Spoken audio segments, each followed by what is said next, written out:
Hello everyone, welcome back to the next lecture. So, in today's lecture, we'll try to compare two non-negative matrices A and see how are their spectral radius related. What are the factors which affect their spectral radii? Let's see.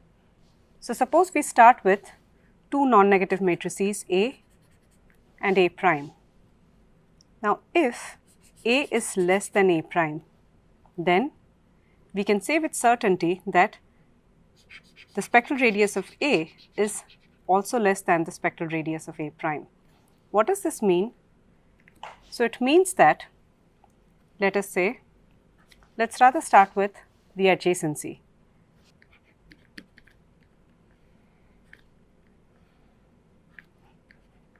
Which has entries like this.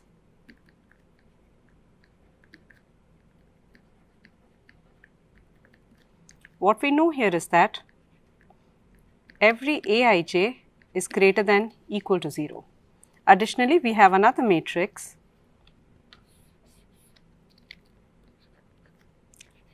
which is A prime, whose entries are similarly given as A11 prime to A1n prime and AN1 prime and ANN prime.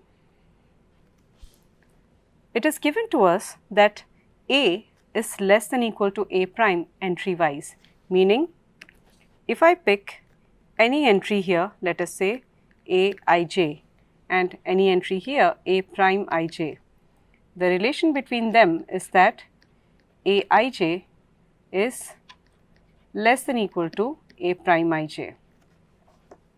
So, what does this mean? That if we are comparing the two adjacency matrices, then and correspondingly we look at the associated digraphs, then the edge weight of any given edge in G prime is always greater than equal to the corresponding edge weight in G. So, in what ways can this occur? It can happen if simply it means that, let us write it, if A is less than equal to A prime,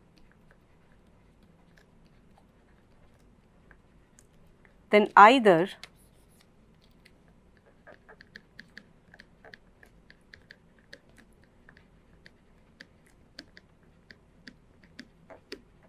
the edge weights of A prime are greater than or equal to, let us write G A prime, where G A prime would indicate the digraph associated with A prime as the adjacency. Let us write it G prime A prime are greater than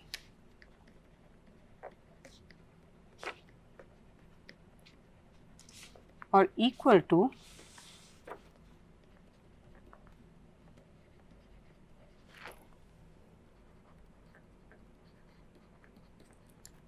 the edge weights of GA, either this or that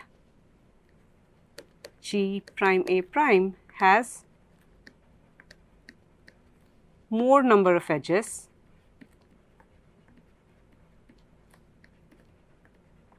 than GA. So, this is how the two digraphs are related. So, let us say G prime has either more number of edges or simply has edge weights or simply have edges which have higher edge weights. In that case, the corresponding spectral radii also follow the same relation, that is rho of A is again less than equal to rho of A prime, meaning if we add more edges to a network, we are actually increasing its spectral radius. Okay. Now, the second condition here says that if additionally A and A prime are not equal and A prime is further irreducible, then we get a strict inequality here, which says that the spectral radius of A prime is strictly greater than the spectral radius of A. Okay. So, how do we go about proving these? let's get started. Let's start with the first part where we have A less than equal to A prime. Okay. In order to start with the proof, let's again invoke the Perron-Frobenius theorem, which says that we will have an eigenpair rho A and V, where rho A is the dominant eigenvalue and the corresponding right eigenvector, dominant right eigenvector is V.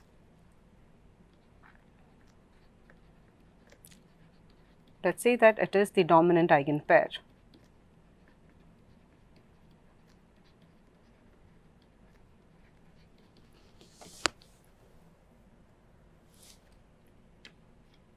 So, we get this from the Perron-Frobenius theorem.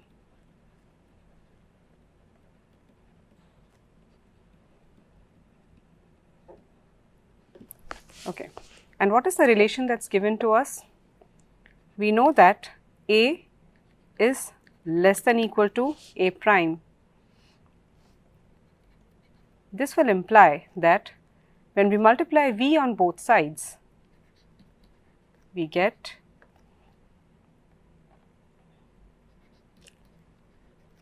this relation. Note that for a general matrix A, V is simply greater than equal to 0. That is the reason why we cannot write a strict inequality here. Okay. Oops.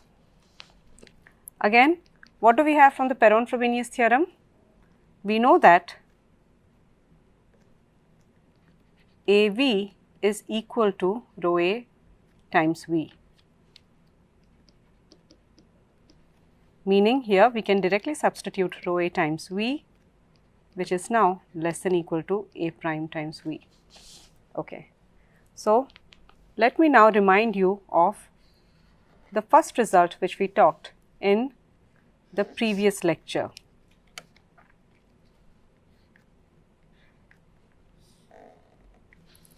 From that result, we know that if we have a matrix A prime and we multiply it with some non-negative number V such that A prime V is greater than equal to some positive number times the same vector, then we can directly conclude that rho of A prime is lower bounded by this number rho of A, which completes the proof for the first part. So, we have now shown that if A is less than A prime, the spectral radii follow the same pattern. Okay. Now, let us try to see when can we get a strict inequality in the case of the spectral radii. So, I'll request the students to pause the video right here and try to start with the proof and modify the proof in such a manner such that the equality that we get here actually converts to an inequality. So, I already gave a hint while doing the proof. So, please try it out, pause the video for a couple of minutes. Okay, I hope you have tried that out. So, now let me work the proof. So, for the second part, it is given to us that A prime is irreducible.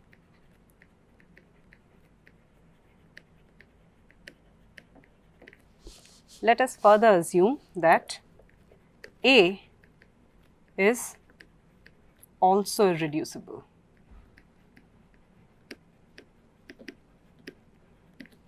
Okay. So, when A is irreducible, then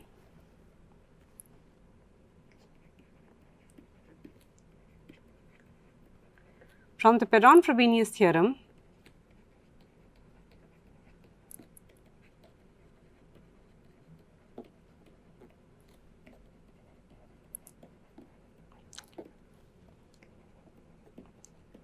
we know that there exists an eigenpair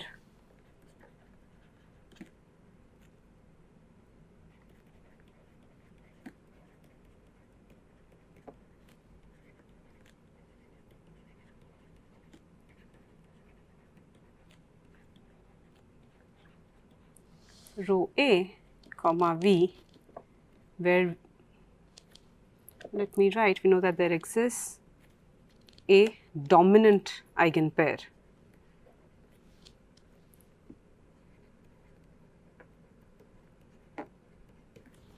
Rho A comma V, where this V is now strictly greater than 0. Okay. Additionally, what is given to us? It's given to us that A is not equal to A prime. Okay. And A is also less than equal to A prime. Meaning that, let's right multiply V on both sides. We'll get AV is again not equal to A prime V. What is AV equal to? From the Perron-Frobenius theorem, we know that AV is equal to rho A times V, meaning on the LHS here, I can substitute the relation rho A times V is not equal to A prime times V. Okay. And further, we have that rho A into V is less than equal to A prime into V. So again, by using result 1, we can directly conclude from here that rho A is strictly less than rho of A prime. Okay. So this completes only part of the proof. The reason being that here we have made an assumption. We have made the assumption that the A matrix is also irreducible, but in the theorem it is given to us that only A prime is irreducible. So let us relax that condition in the theorem. Again, we say that let A be reducible now.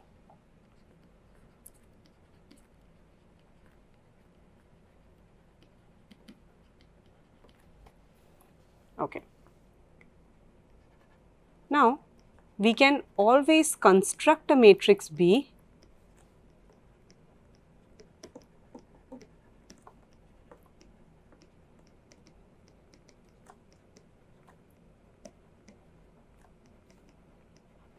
such that A is less than equal to B, which is less than equal to A prime, and A is not equal to B, which is not equal to A prime. So I leave it as a task for the students to try it out and find a matrix B which can satisfy this. Note that while designing the matrix B, we further say that B is an irreducible matrix.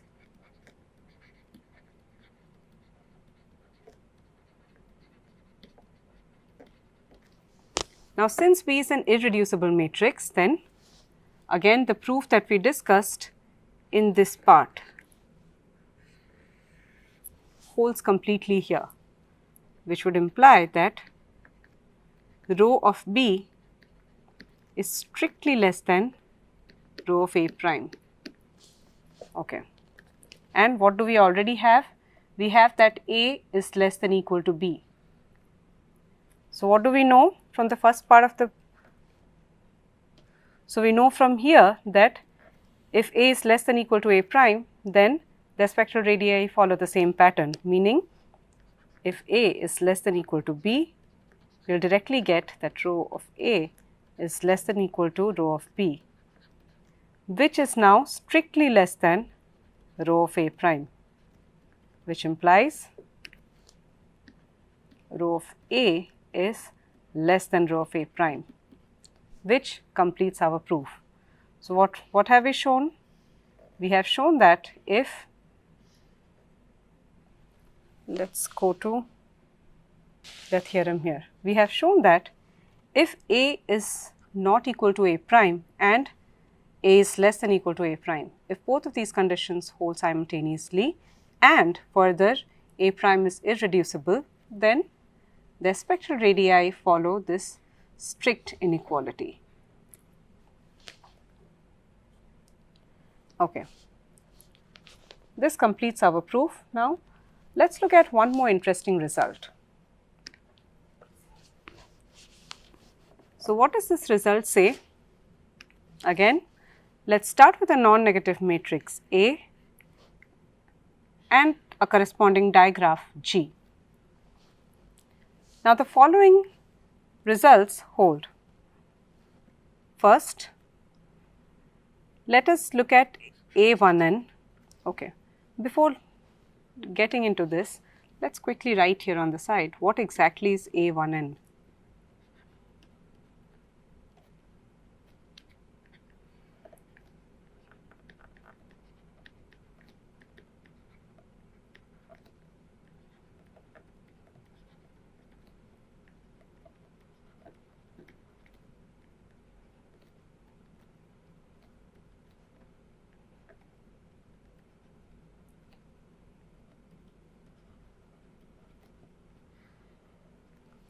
Now, notice that every Aij in a given row is non-zero only when there is an outgoing edge from, let's say, let's look at A12. Now, if A12 is non-zero, it means that there is an outgoing edge starting from 1 and ending at node 2, meaning if we now take the row sum here, the easiest way to take the row sum is to simply multiply the matrix, the vector containing all 1 entries. So, what we get here is then simply summation of every k varies from 1 to n.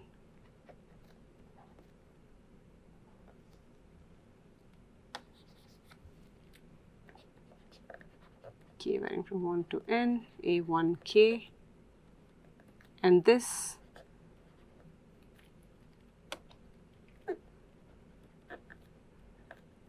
nk.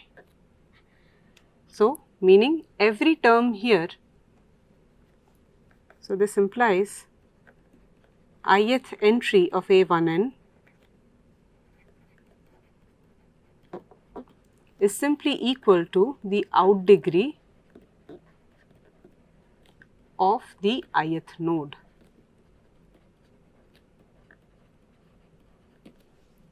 Okay. So, this is how the entries of A1n actually relate to the out degree of the nodes in the digraph. Okay. Now, coming back to the statements which are written here, let us look at them. So, now minimum of A1n simply corresponds to the minimum out degree of all the n possible out degrees of the nodes. So, if minimum of, so the first here condition that always holds is that the spectral radius is upper and lower bounded by the minimum and maximum out degrees of the digraph. Now, the second condition is a stronger condition which says that if the minimum is strictly less than the maximum out degree, in that case the following statements become equivalent. The first statement says that, so for each node I with Ei transpose A1n equal to the maximum of A1n, what does this mean? Any ith node which satisfies this property is a node with the highest out degree, node with the maximum out degree.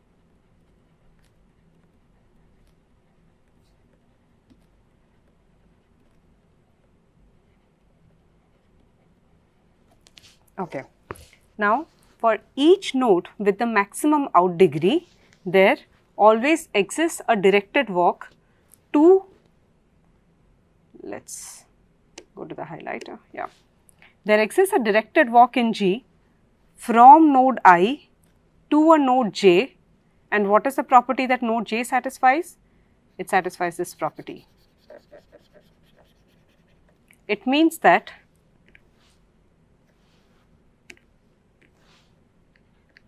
the out degree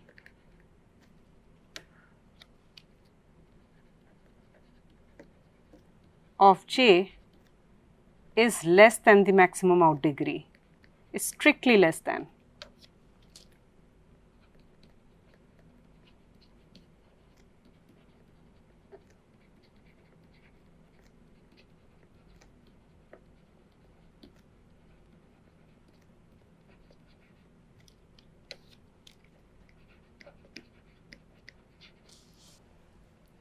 Now, again let us repeat, if the minimum out degree is strictly less than the maximum out degree, then what are the two conditions that hold? The first one is, suppose from every node which has the maximum out degree, we have a walk, directed walk to a node which has an out degree which is strictly less than the maximum.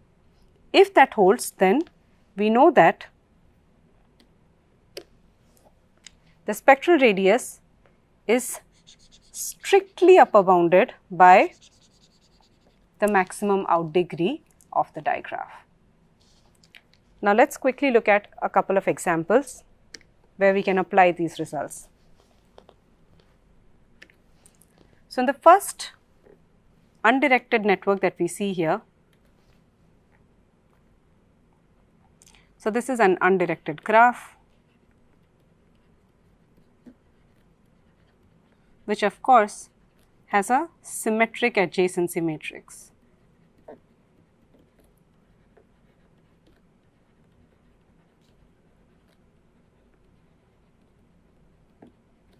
Okay. Then what is the minimum out degree, that is minimum of A1n? We see that for this particular graph, the minimum out degree is equal to 3, which is actually same as the maximum out degree, which is also equal to 3. From the result, we know that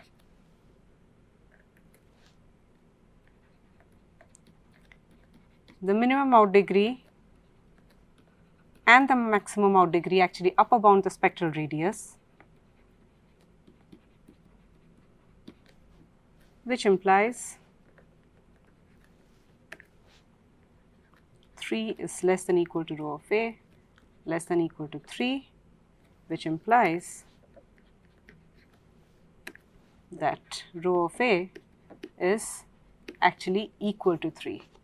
Notice that without actually doing the entire calculation of determining the spectrum of the matrix, we could actually figure out the spectral radius, and we could add several more nodes here which satisfy the similar properties, which would actually make the computation of the eigenvalues very tedious if the matrix is very large. However, by applying these results, we can directly comment on what is the exact value of the spectral radius. Now, let us look at yet another example. In this example,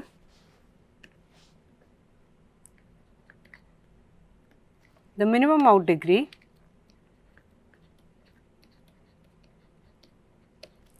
let us see what is the minimum out degree here. We can see that it is equal to 2. And what is the maximum out degree? We can see that the maximum out degree here is equal to 4.